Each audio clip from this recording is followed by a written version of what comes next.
listeners from all around the world. This is your hosts, James Jordan and Michael Wallace, coming at you for another edition of the WOMS podcast, recorded for the week of June 26, 2022.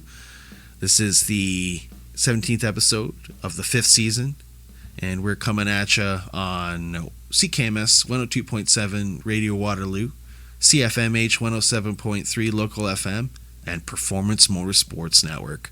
And we got quite the episode for all of y'all today. Yes, I think everyone's going to be pleasantly surprised with this. It's Sam Fellows, driver of the 98 Curb Records AER manufacturing Chevy Camaro in the NASCAR Pinty Series. We get to sit down and have a chat with Sam, talk to him about how it's going this season, talk to him about how his love grew of the sport, of racing. We get to talk about CTMP, of course.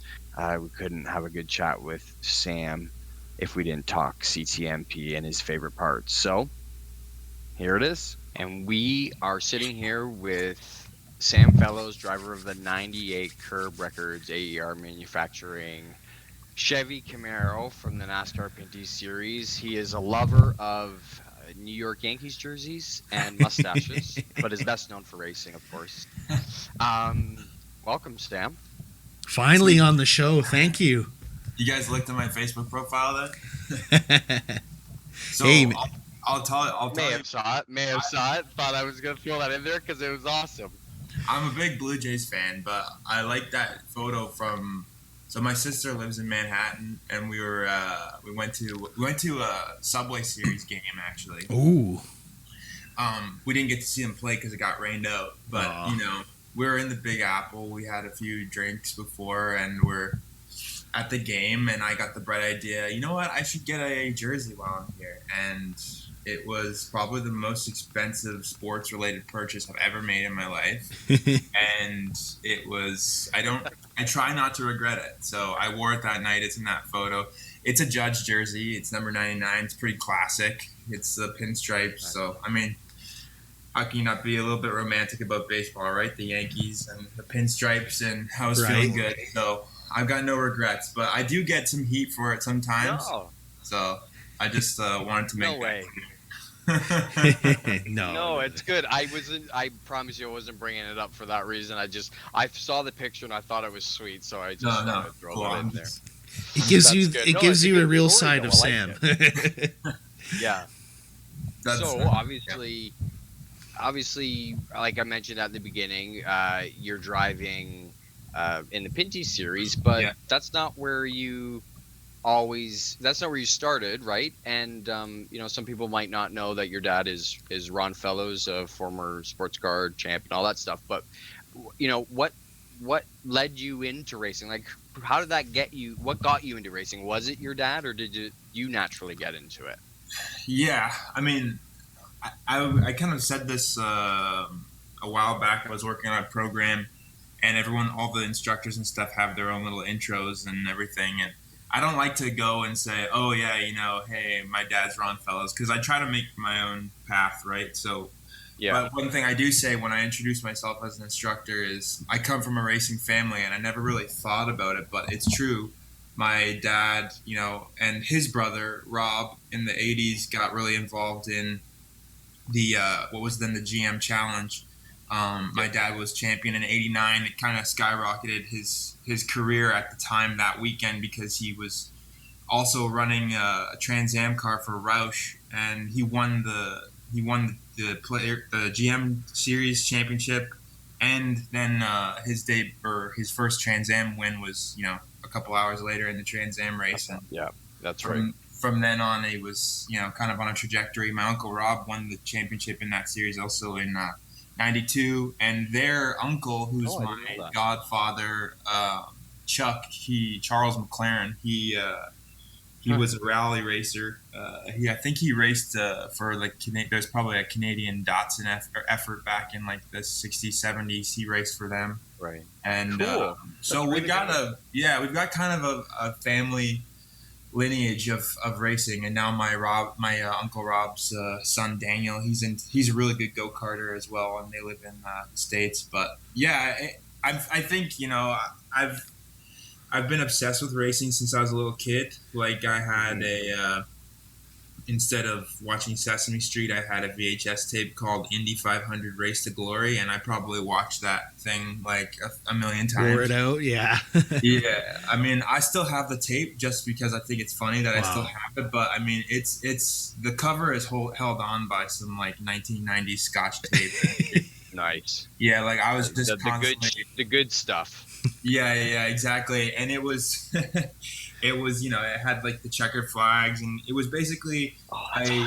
it was basically a history of the Indy 500 from the first race in whatever 1911 or 1912 up until the 92 finish with Little Al and Scott Goodyear, and I was just obsessed with that, and I kind of always just thought, at some point I would get involved in racing, and I was lucky because my dad's career went pretty late into well, I guess later than a lot of other guys get to race. I mean, he was still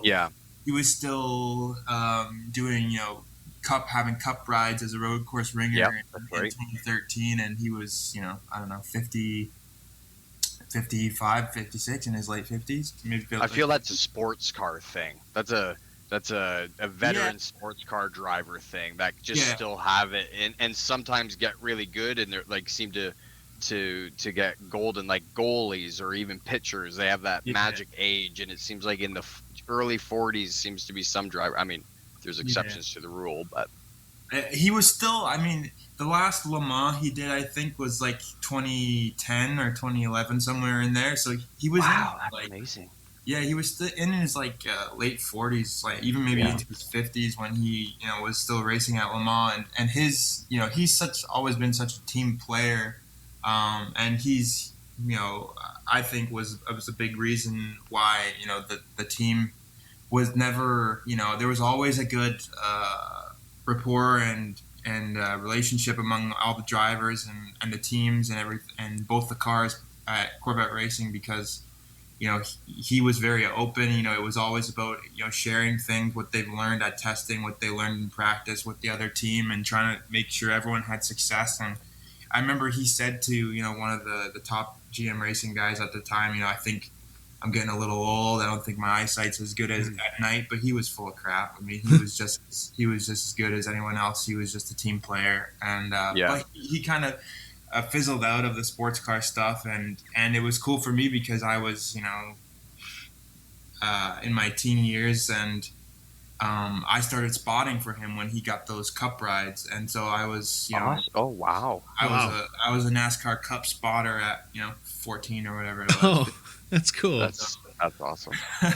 I remember once at Sonoma, it was probably 2012 or 2013.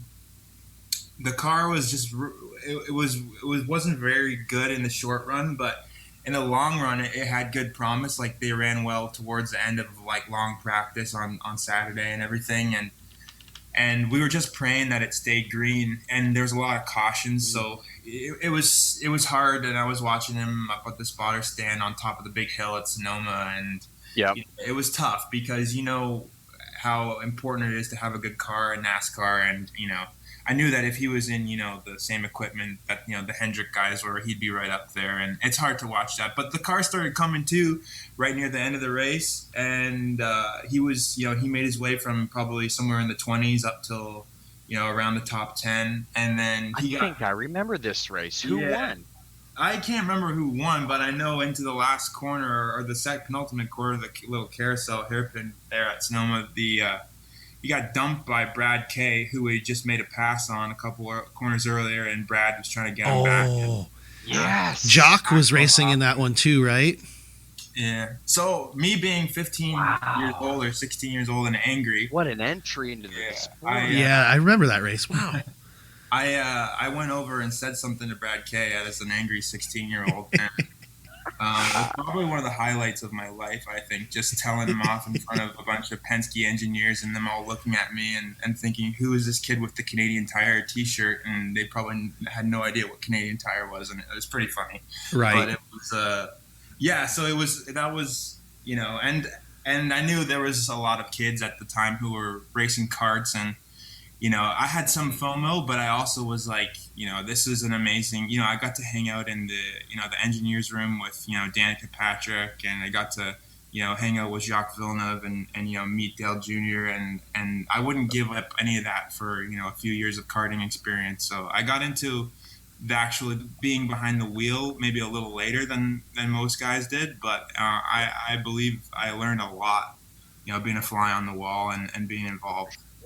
Well, I mean, I think, yeah, you talk about drivers that watch their dads, and I would say Dale Jr. is a good example of that. Chase Elliott would be an even better of just growing up watching their dad and learning of how they do stuff. So, I mean, that totally makes sense. I love that you have that the genuine passion for the sport as well, and it's not like, well, I like it because of my dad, right? So yeah. I got into motorsports, just my dad got me into it, like just introduced it to me, and then I took it and ran with it. And yeah, you had lots of involvement with your dad, but it seems like you were the one watching the Indy 500 tape, right? Nobody was pushing it in and pressing rewind and forcing it on you. Obviously you had the interest, so that's really cool and refreshing to see, I think, too. Yeah, I was playing with Hot Wheels, and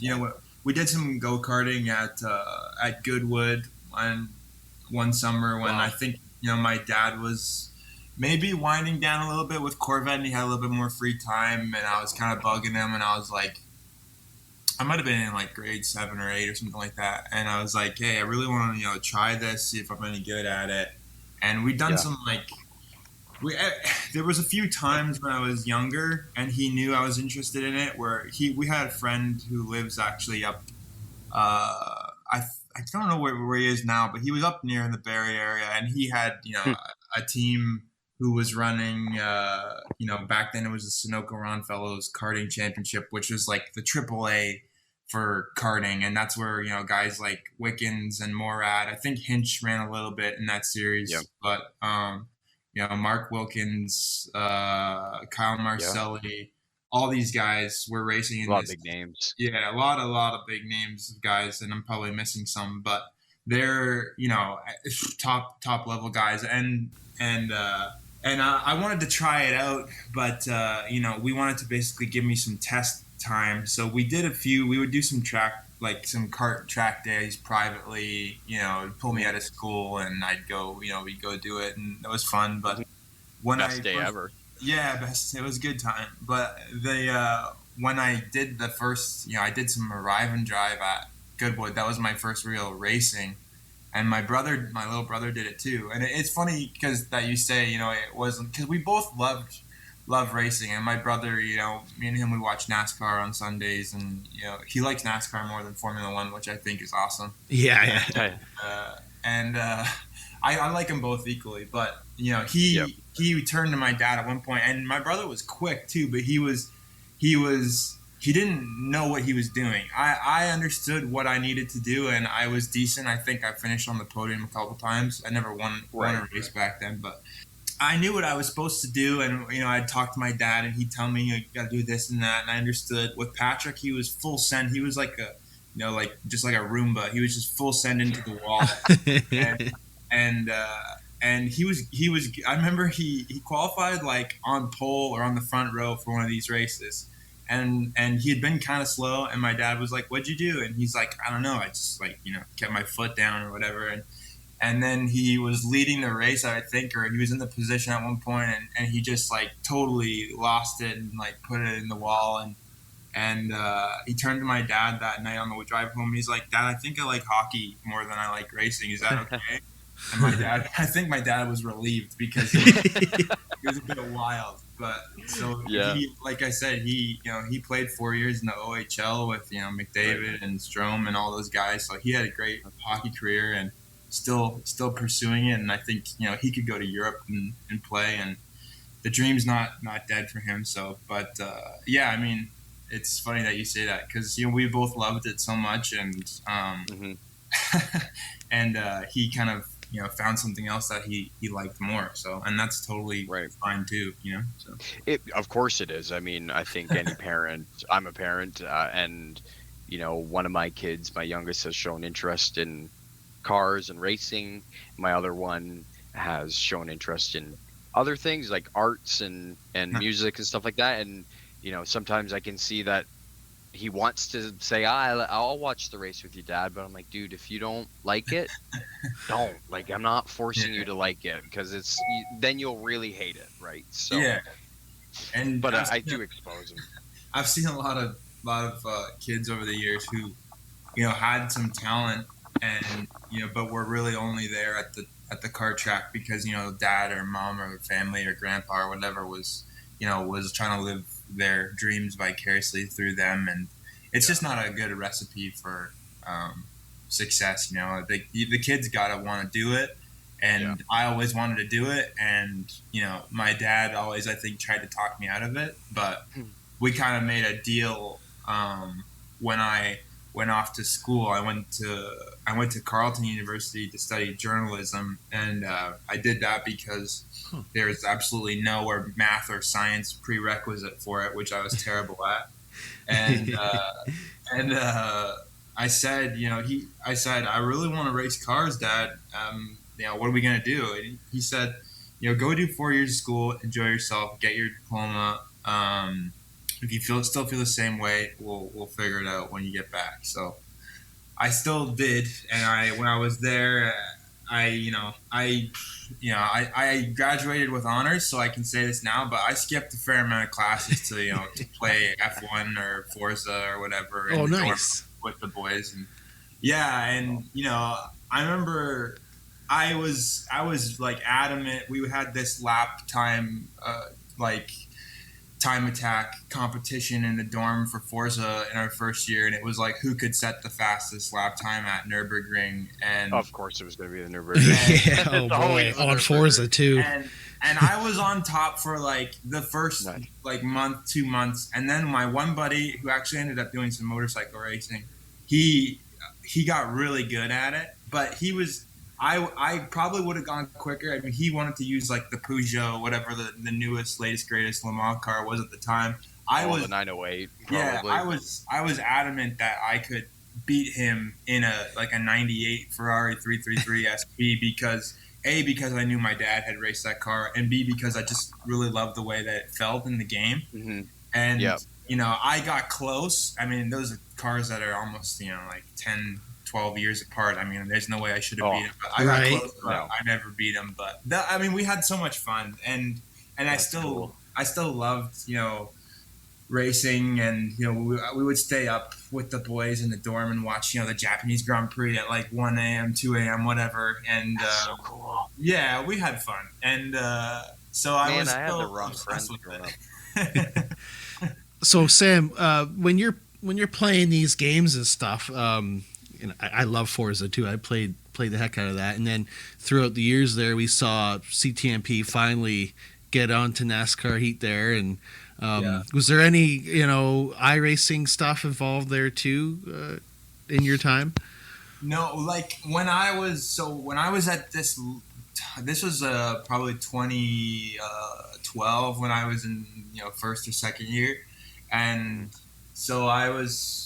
I think iRacing was definitely around, but it was like a bit of a mystery to me. Like it wasn't at a point. I wasn't at a point yet where I was like, when I got into iRacing, it was really kind of over the pandemic, really, because everyone was just on iRacing, and a lot of guys, especially the guys who I work with who are instructors, and they're also involved in like the karting community. Like you probably recognize some of the names like Daryl Timmers, Curtis Fox, Richard Boak. These guys are all national or some of them international go-kart champions, and just really good guys and good instructors, great drivers. And they were saying you gotta get on iRacing. Like, what are you doing? We're here. There was that time after like March 2020 where it was like you were doing nothing but just like right. Yeah.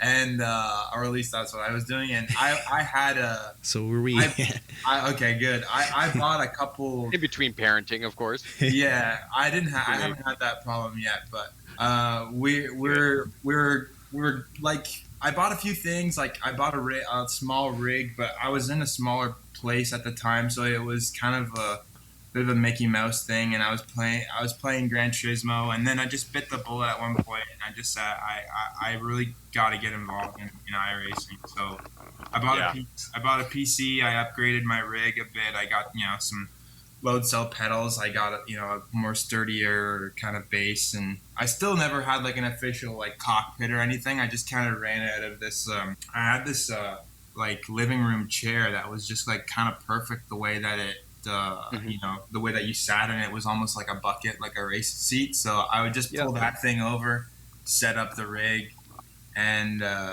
just go to town. And at one point there was a couple series there that were paying like legit American US dollar prize money to race, and that's how I kind of sold it to my girlfriend, being like, hey, like I can actually like try to make some of this money back that I spent on this rig. And I made good line. I've used that as well. Yeah, not all of it, but I did manage to win a few of those races, and it was really fun. Just being like, like getting paid just to sit around and play, go sim racing on a Tuesday, Wednesday night or whatever. It's it was probably only like $80 to $100 US or $120 US to win, but still, I mean, it's better than nothing. So. Does iRacing help your racecraft?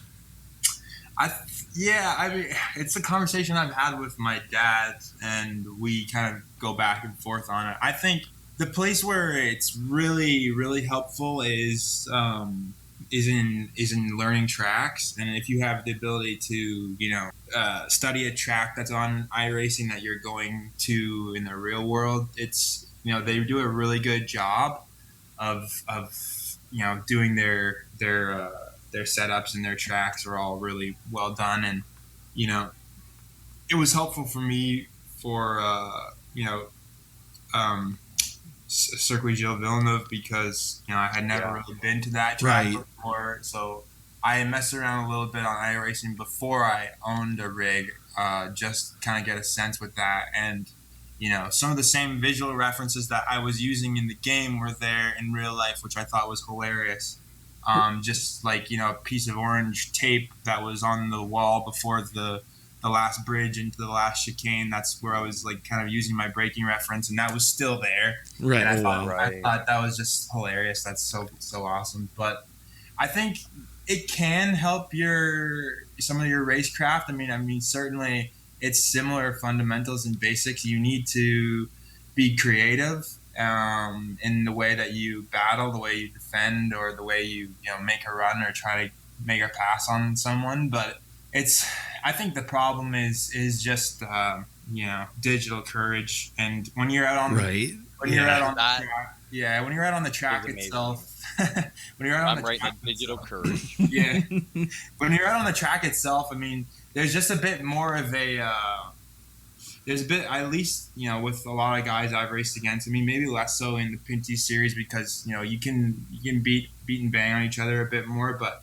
especially in sports cars, when you're battling with someone, there's kind of a mutual respect and knowledge and a little extra space given, where, on iRacing, if I don't have to give you like an inch, I'm not going to give you anything. So when you're faced with, real consequences that could hurt either your wallet or yourself physically, then it's you a little different. Do things a little different. Yeah.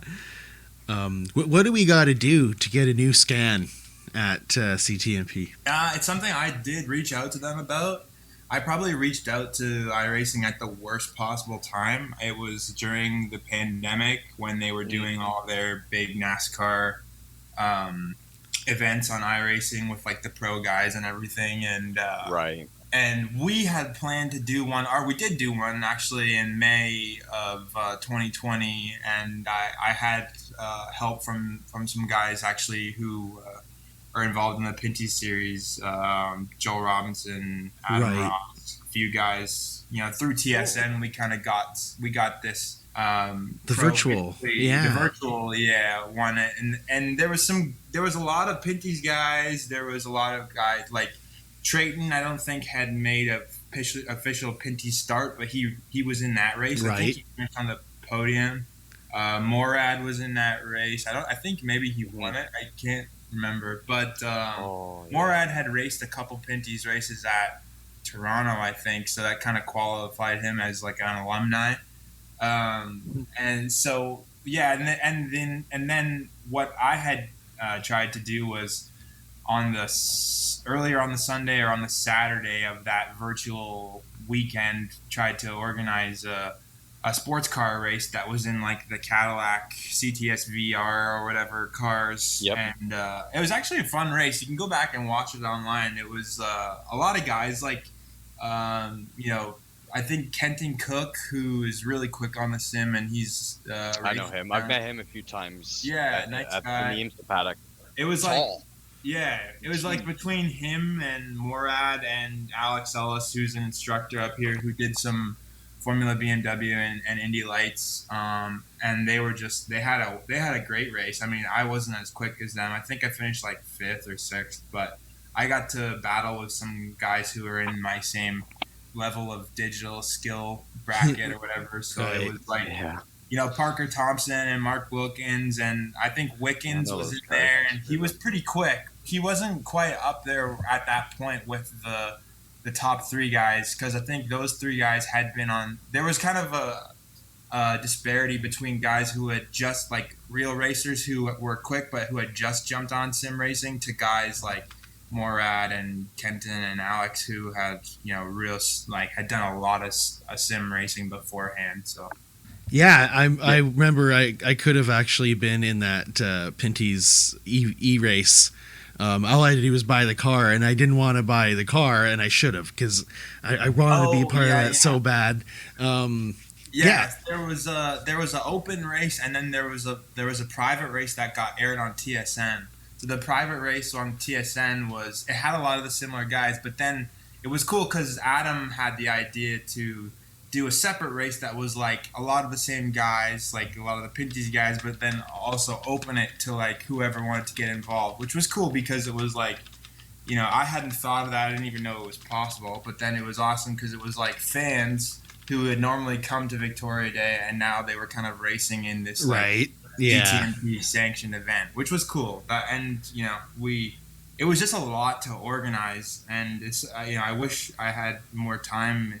That summer actually got relatively busy, just doing other stuff, but it would have been cool to do something else. But I mean, there's always more time down the road for other events, right? Yeah, for sure. Yeah, that's kind of one of our connections to CTMP the last couple of years, was racing the hell out of it on iRacing. It was really our only connection. Right, to the track. And we basically bought Assetto Corsa just to download CTMP and the driver development track, which is all of it. Somehow they got a scan of it. I don't know how, but it's real fun stuff. And that was kind of what we did during the pandemic to be connected to CTMP, and it's cool how they do that virtually, and from the it's a track that you're very well familiar with in real life, and there's definitely probably some similarities and differences. And take us through some of your favorite parts of CTMP. Yeah, I mean, it's always different when you're in the sim. I don't know, versus just real life. I mean, it's pretty darn close. But I mean, it's the track that I think I'm probably, that and Watkins Glen are probably the best tracks for me on iRacing. Yes, same. I have trouble just with depth perception. Just I think with my rig and my pedal setup for places where you have to brake really hard, I tend to lose a lot in braking zones, and I just don't think I have the best equipment or setup, or at least that's what I blame it on. So. But yeah, I feel the same. Yeah.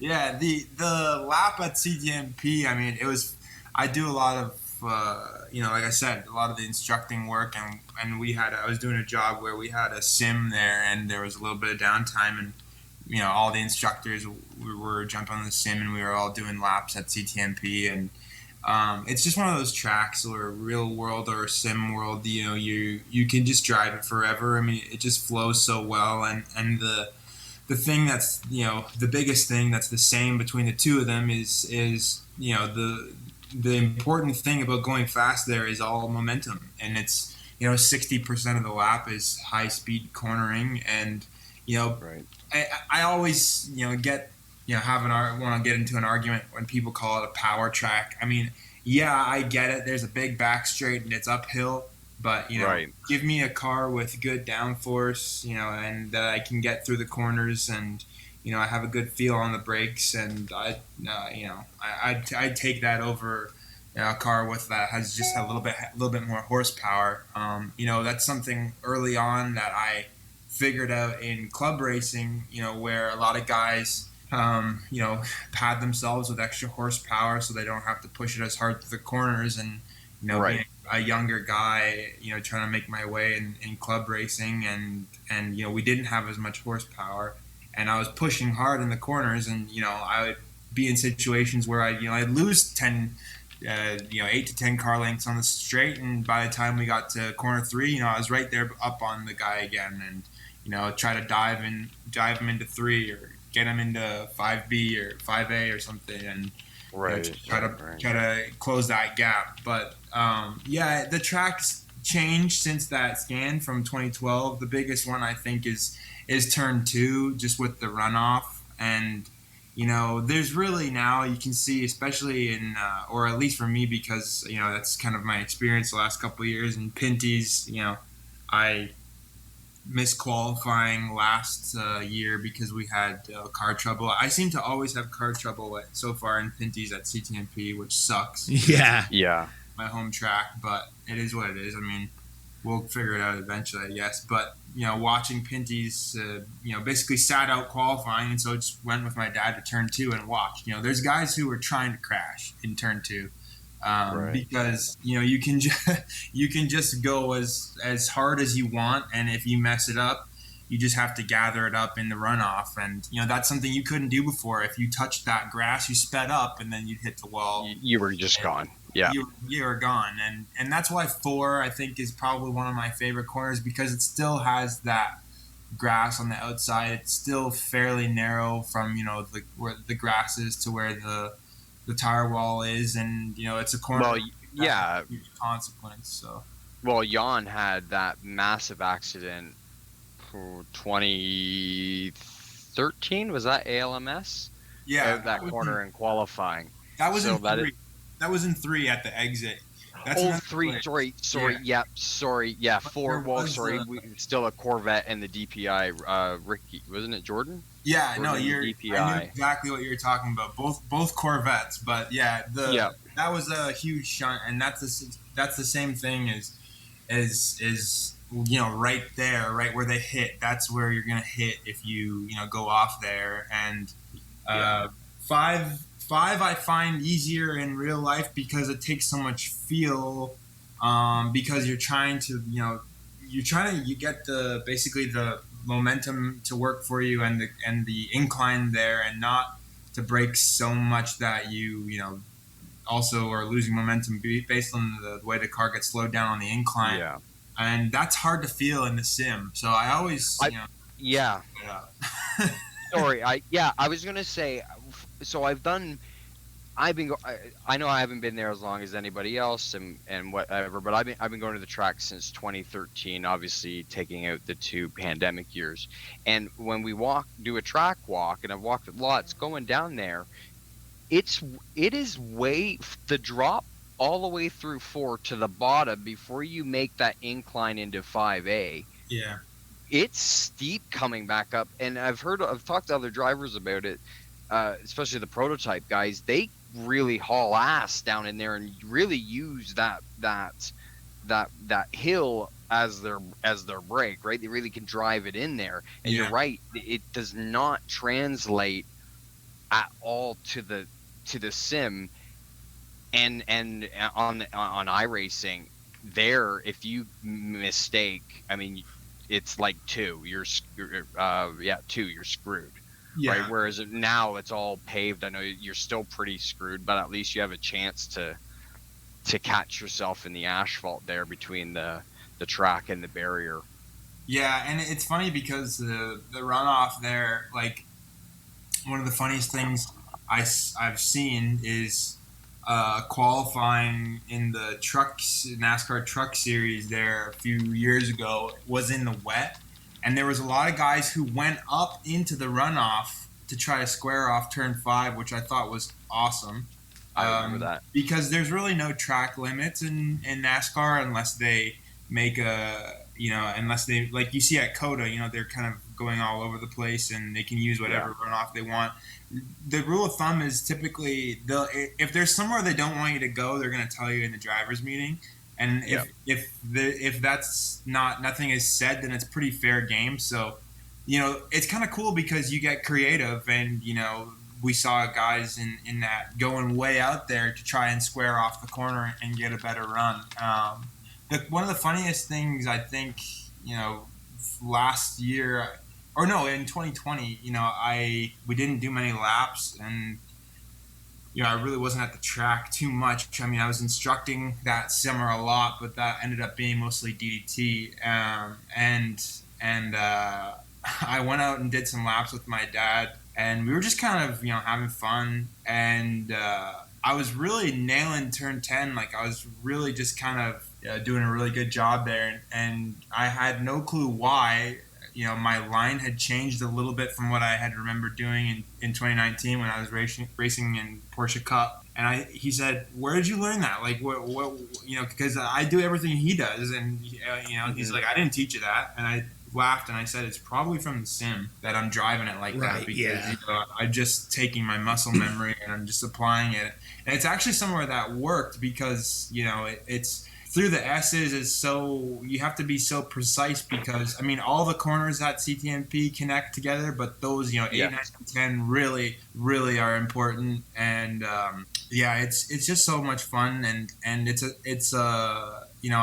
I've done my best results so far in Pinty's has been on the ovals, which is hilarious because I still don't really know what I'm doing, but I think, we've had some bad luck with the road course car, specifically that car, just in terms of like some reliability issues, but we're working on it. And but one thing about that style of car, that Pinty's car, on the bias supplied tires and sliding it around CTMP, and I still, I've done 2 races there now, and 1 practice day, and I didn't get to race. We broke on the warm-up lap or whatever this past May, so that was a waste. But I still haven't figured it out yet how to drive that car there, because everything that I've done before is you want to drive the thing stuck. You want to drive the car like it's trying to get a setup where it feels like it's on rails. With that big downforce. When I was in touring car, you could slide it around a little bit because I didn't have too much power, but in Porsche Cup, it was really, those cars make a lot more downforce than you think, and you're doing, pretty easily doing a minute 20, minute 21. And in the Pinty's car, I think somebody got snuck into the minute 22s, but most of the quick guys are kind of minute 23s, and I'm still a little bit off of that, and you have to work to get down into those times in Pinty's car, and it's not easy to drive, and but it's fun to drive, and it's rewarding when you get it right, because it's you got to slide the thing, and that's harrowing and hard to do on a track where you're trying to slide the car through the corner at 180 kilometers an hour. I mean, that's not what a lot of people would like to do. So it's it's fun. It's difficult. It's different. There's really no downforce. The brakes don't work very well. That's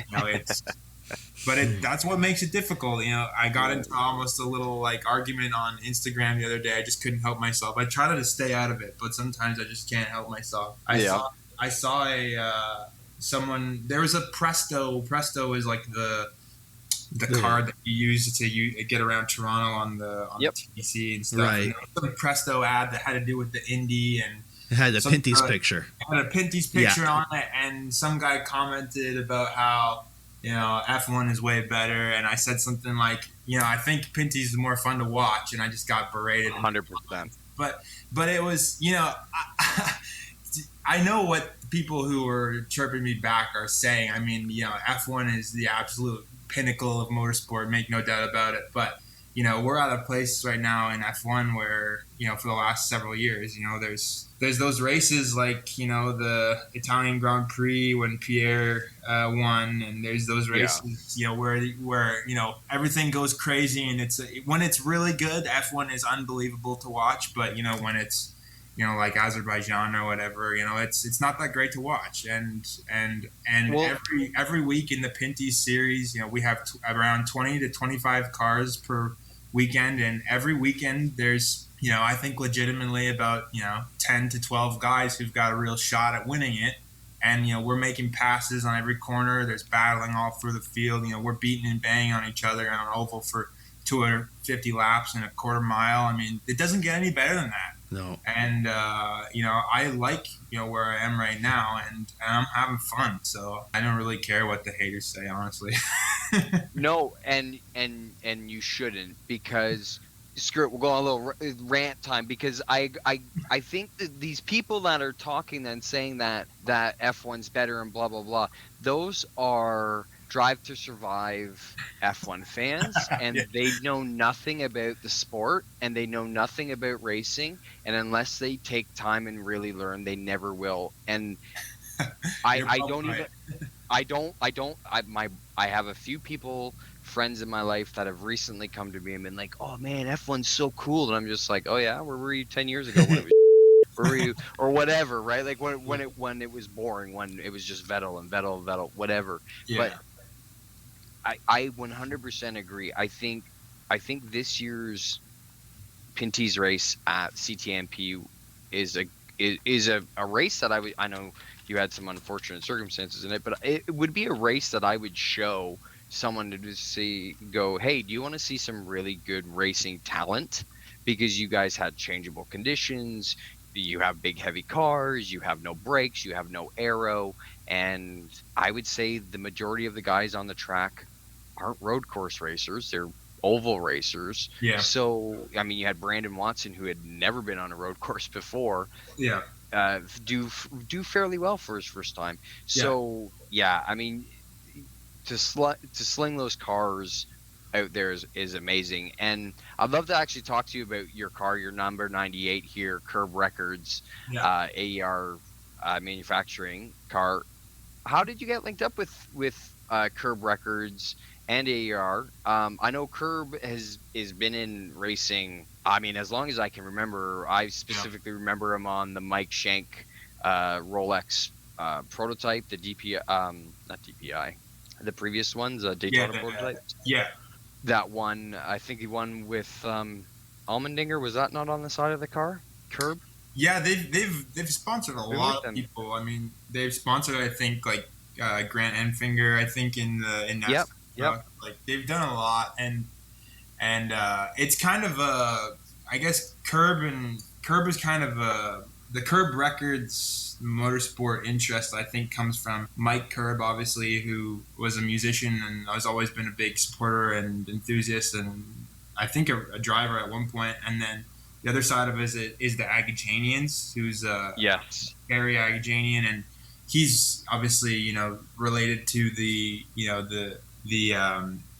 Agajanians that used to run the Indy 500 back in the days, and our livery is kind of a homage, I guess, to the Troy Ruttman 1952 Indy 500 winner, which is kind of brings it back to that VHS tape that I watched a million times. Cool. Okay, awesome. But that's kind of fun for me. But the Curb Records thing was, I'll try to give you the long and short of it. Is basically, I was trying to go the sports car route.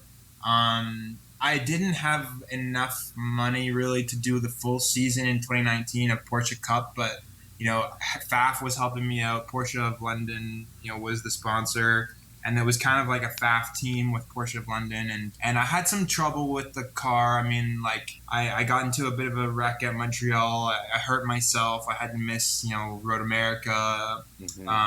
I didn't do great at Tremblant, even though I really enjoyed, racing there. I didn't do a great job. I kind of had a crap season, and then, I was really, training hard and studying hard and working hard in the off season, and then, COVID hit, and I was pretty miserable and depressed. I think my girlfriend can tell you. I didn't have, not even just a year where I don't have a ride, which I'd seen with my dad. My dad always had a sports car ride, but there were years where he's trying to get a cup ride, and he doesn't have a ride, and you can tell he's depressed. Not only did I not have a ride, there was no series to race. There was nothing going on. It was for everyone around the world, it was depressing in every sport, every thing that people love to do. That includes being in public with other folks. So when things kind of got started up again in 2021. I didn't know if I would race again, what I was going to do. I was looking at the FEL series, and we were trying to figure out how to raise some money to get a Camaro from down south, to come up a Camaro GT4 and run against the Multimatic guys. That would have been awesome. Oh my goodness, that would have been amazing. Awesome. It would have been awesome, but I think what it turned out the right way for me in that I got this opportunity with Curb Records through Jim Bray, who's the team owner in the car, and technically he's the car owner, but the car owner is listed as Mike Curb, and that's part of our contract, is to have the sponsor listed because of the car owner, and that's semantics. But basically, he was interested in having me drive for him. I was interested in doing ovals, and I told him I don't know if I'm ready to do Pinties, but I want to turn left and I want to do ovals, and being like this kid obsessed with the Indy 500, and I've always loved ovals, and I just never really got to do them. Like, my whole life has been about road courses, and my dad did some ovals back in the day, but not a lot. And so he got me kind of set up through basically a series that he's involved with, which is kind of what CASCAR became. It's the Ontario Sportsman Series, and it's kind of older, I guess, CASCARs, and I did a couple races there, and then he's been trying, I guess, for some time to get Curb Records to sponsor his team. And I think my dad ran a race, a truck race, or a couple truck races for Kerry Agajanian back in the 90s, and they know the name, and so they said, okay, we'll sponsor a fellow's kid. So I got super lucky with that, and this year it was a bit of a different year because of the 2021 because of the schedule and the way everything worked out. But we did decent. It was fun. We had some issues just with the road course car, but we were coming along with it. And then this year we just had AER kind of get even more involved, and they've been my dad's one of my dad's longtime sponsors since 1991 or 92, and wow, they're just like fantastic. That's fantastic. They've become family friends, and they wanted to be involved with me now, and it's like pretty humbling. And I text Bob and Helen, they're the owners of the company. I text them every so often and just say, I can't believe that I get to carry your logo just like my dad did. It's really special for me. So that's really awesome, and that's fantastic. And I'm glad that I like hearing that you're willing to step out of maybe your comfort zone, right? You didn't do ovals, and now you're doing ovals. It's something you really wanted to do. And I really like that. I think you have to kind of give props to the sponsors to spend money on somebody they know doesn't have as much experience on an oval as they could go sponsor anybody else on the grid, and they wanted to work with you. So that just speaks to who you are as a character too, and the relationships that you can say that they've been with the family and they supported your dad, which they did, but I think you deserve some of the credit too, right? People don't support people they don't they don't like, especially with money and especially in racing. So Yeah. I think that's a really good show of character for who you are and what you stand for, racing wise and stuff like that. So that's fantastic. Well, thank you. So with we know you missed out west, or out east, Out sorry, east, yeah. out east, no, wrong way. Which he but- almost missed, ended up maybe not even missing anything at all at one point.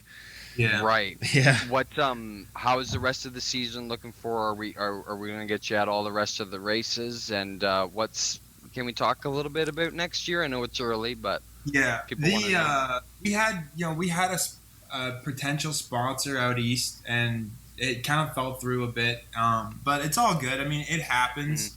But it Yeah. was a decision that we made kind of after Chaudière to say, it's going to be a really big expense for us.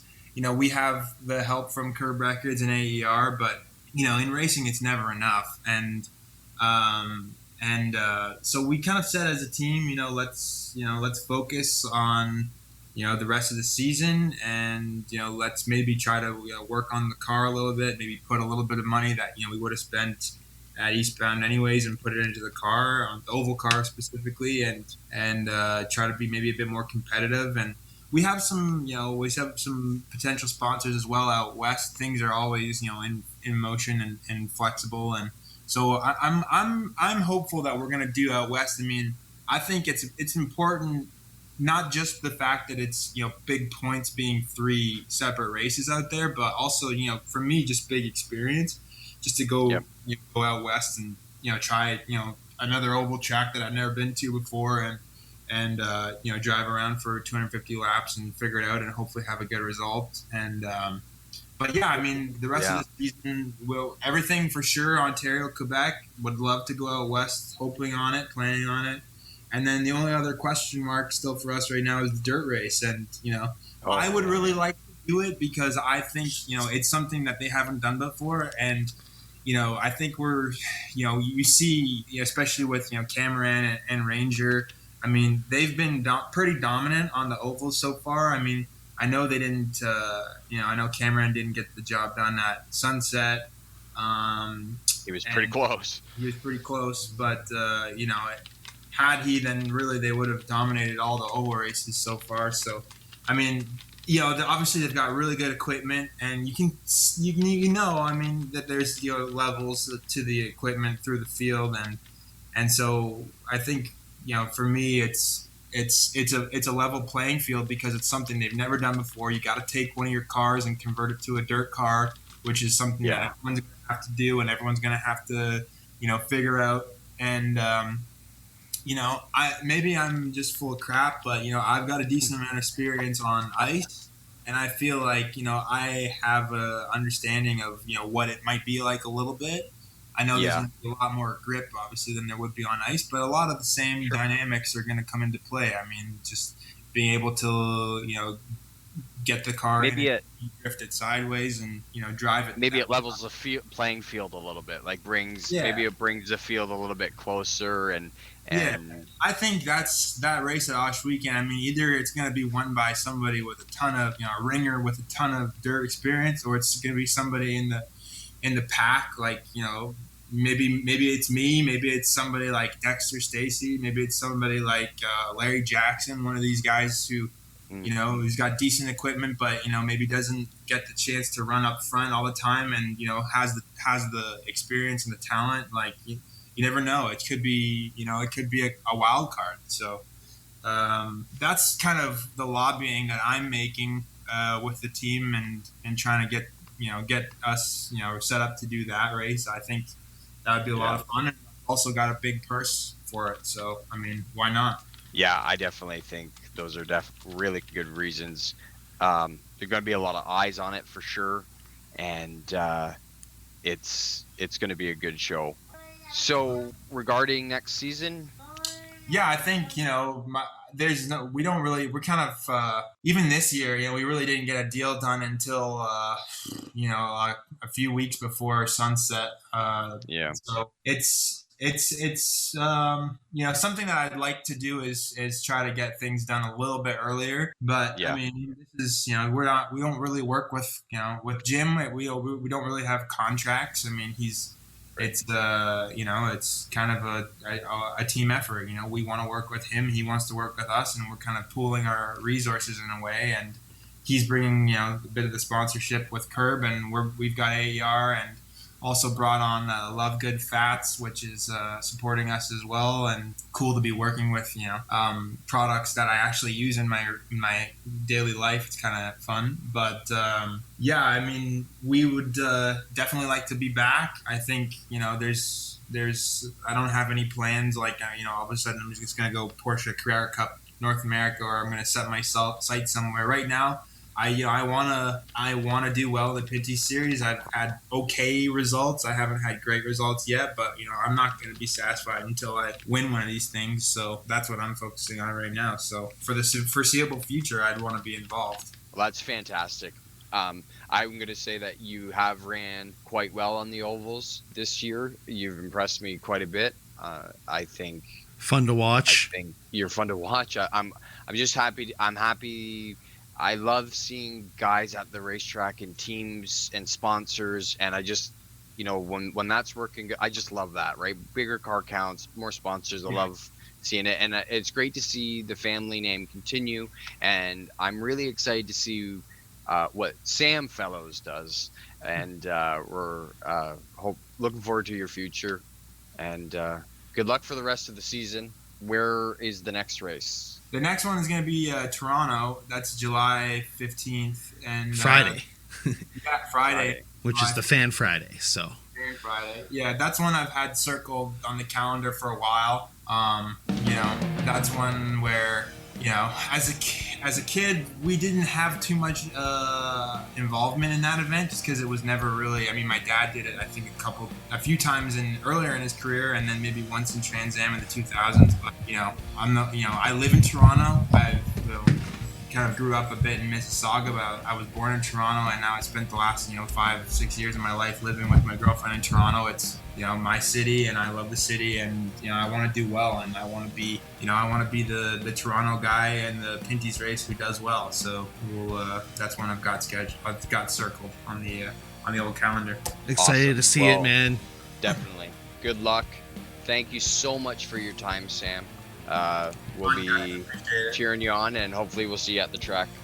Appreciate it. It was lots of fun, and anytime, happy to join. Perfect. Thanks, Sam. And that finally, after so many seasons of having the WOMs around, we finally got Sam on the show, and that was that was an awesome interview, Wallace. Yeah, it was fantastic to have Sam on. Thank you so much, Sam. You were very generous with your time, and just appreciate you coming on and talking and racing and race cars a little bit too. Just scratch the surface with him, and hopefully we'll have him back in the weeks to come. Make sure you check us out on social media at the WWOMS. We broadcast on 102.7 CKMS Radio Waterloo, 107.3 CFMH Local FM in St. John, New Brunswick, and the Performance Motorsports Network. And we'll have this episode up on Spotify and your favorite streaming services. Wallace, hey man, that was a solid episode. That just about wraps it up for this one. Awesome. We'll see you all around the bend, folks.